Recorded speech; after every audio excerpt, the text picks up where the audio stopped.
नमस्कार दोस्तों, automation concept में आपका स्वागत है। आज हम देखने वाले हैं व्हाट इज प्रोसेस, उसके टाइप्स, साथ ही साथ हम देखेंगे कंट्रोल सिस्टम और इसके कंपोनेंट्स। तो चलिए शुरू करते हैं। तो सबसे पहले समझ लेते हैं what is a process. Process is a set of operations. Process is a set of operations, मतलब एक ऑपरेशन के सेट होंगे। जो भी ऑपरेशंस एक प्रोडक्ट को तैयार करने के लिए लगेंगे उसी को कहा जाएगा प्रोसेस। ठीक है। तो उसके तीन टाइप्स होते हैं। तो सबसे पहला है सिक्वेंशियल प्रोसेस। तो जो भी ऑपरेशंस होंगे वो क्या होंगे, इन सिक्वेंशियल मैनर में होंगे। ठीक है। तो उसको कहा जाएगा सिक्वेंशियल प्रोसेस। जैसे इसका एक अच्छा एग्जांपल है सिग्नल। सिग्नल के ऊपर क्या होगा कि सबसे पहले रेड लैंप लगेगा, फिर येलो लैंप लगेगा, देन ग्रीन लैंप लगेगा। तो ये क्या होगा, इन सिक्वेंशियल मैनर में होगा। तो उसको कहा जाएगा सिक्वेंशियल प्रोसेस। सेकंड प्रोसेस है बैच प्रोसेस। अब बैच प्रोसेस में जितने भी ऑपरेशंस होंगे ये क्या होंगे, इन बैच फॉर्म में होंगे।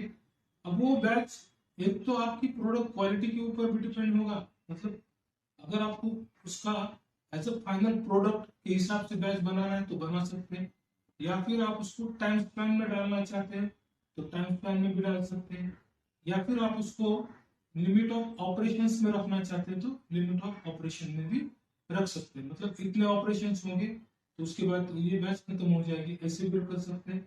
या फिर एक प्रोडक्ट के हिसाब से भी रख सकते हैं, जैसे कि स्पिरिट है। तो स्पिरिट की अच्छी क्वालिटी का स्पिरिट आप बना रहे हो तो उसको अगर आपको ज्यादा प्रोसेस करनी भी पड़े तो आप उसकी प्रोसेस करोगे। ठीक है। उसमें आप टाइम स्पेंड नहीं देखोगे या फिर उसके ऑपरेशंस कितने हुए ये नहीं देखोगे, आप उसका फाइनल प्रोडक्ट देखोगे। ठीक है।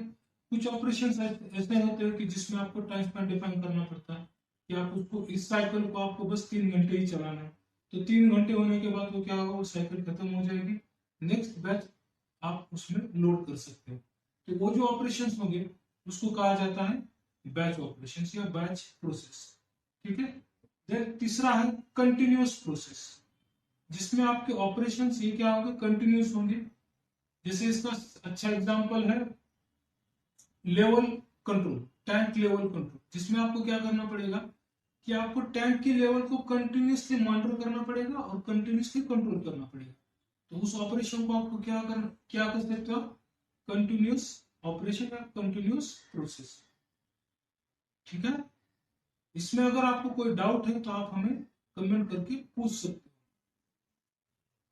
तो चलिए अब देखते हैं कंट्रोल सिस्टम कंपोनेंट्स। तो कंट्रोल सिस्टम के मेनली कंपोनेंट्स हैं controller, field devices, then monitoring devices and communication devices. ठीक है।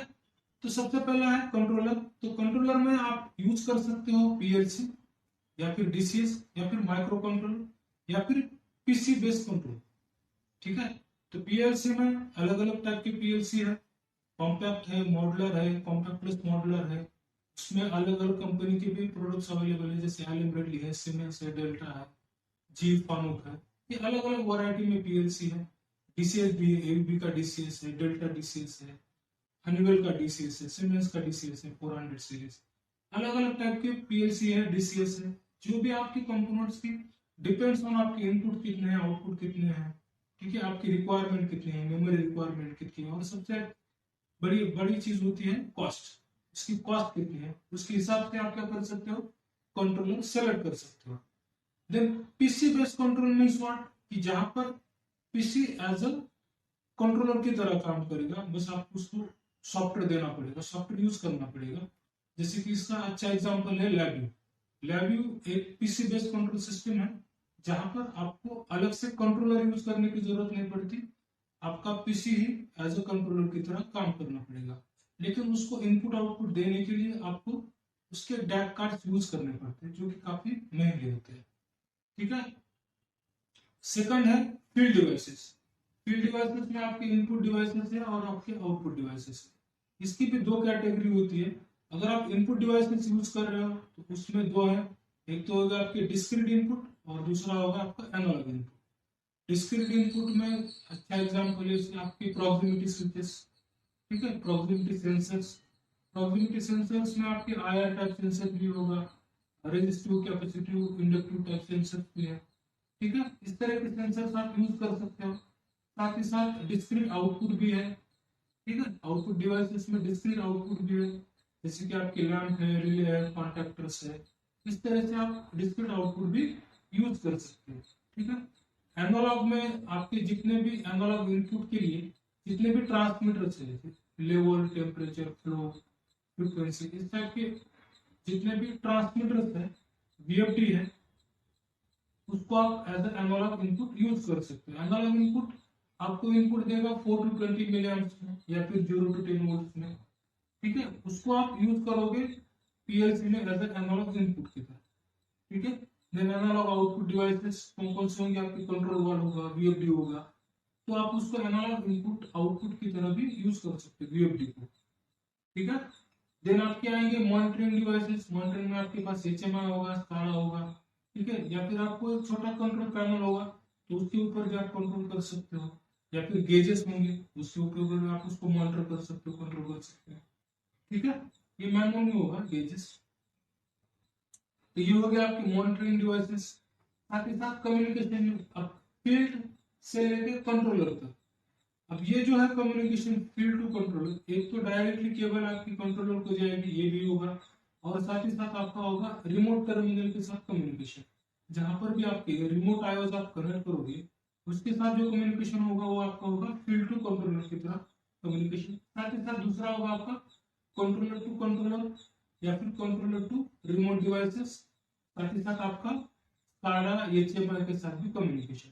अब इसके अलग अलग कम्युनिकेशन के लिए आपको अलग अलग कम्युनिकेशन प्रोटोकॉल यूज करने पड़ते हैं। ठीक है, अगर आप फील्ड कम्युनिकेशन यूज करो, मतलब फील्ड डिवाइस के साथ आप कंट्रोलर को कनेक्ट कर रहे हो, तो उसमें आप क्या यूज करोगे, इंस्ट्रूमेंट केबल यूज करोगे। वो जो केबल है वो आपकी डायरेक्टली पैनल के थ्रू आपकी पीएलसी या डीसीएस को जाके कनेक्ट हो। ठीक है, तो ये होगा आपका फील्ड टू कंट्रोलर कम्युनिकेशन।